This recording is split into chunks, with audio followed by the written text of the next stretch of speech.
एक बार का जिक्र है कि एक घने और खूबसूरत जंगल में तमाम जानवर बहुत मोहब्बत और अमन से रहते थे। जंगल का बादशाह शेरो शेर था, जो बहुत बहादुर मगर इंसाफ पसंद और नर्म दिल जानवर था। हर रोज जानवर खेलते, खाते और एक दूसरे की मदद करते। मनी खरगोश सबसे चालाक और तेज दौड़ने वाला था। चिक चिक तोता दूर दूर की खबरें लाता और बबलू रिच सबका ख्याल रखता। दिसाइड जैन्स लर्न्ड।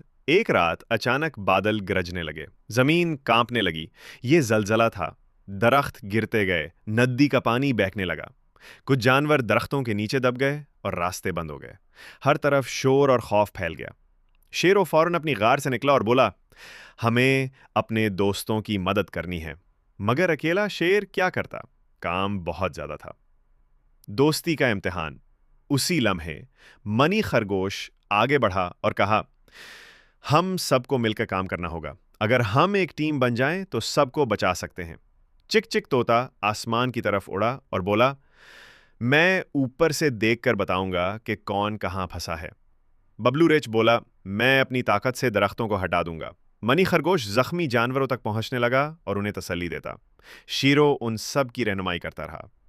तसाइड जानस लर्न्ड। 3 दिन की मुसलसल कोशिश के बाद रास्ते खुल गए। जख्मियों को महफूज जगह पहुंचा दिया गया और नदी के पानी को रोकने के लिए सब ने मिलकर बंद बनाया। पूरा जंगल दोबारा आबाद हो गया। जानवरों ने मिलकर जश्न मनाया। Next your partners. सब जानवर एक बड़े दरख्त के नीचे जमा। शेरों की आवाज गूंजती है।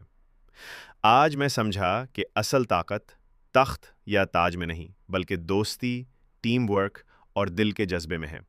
सब तालियां बजाते और चिक चिक तोता खुशी से गाता। दोस्त वो जो काम आए, मिलकर सब कुछ आसान बनाए।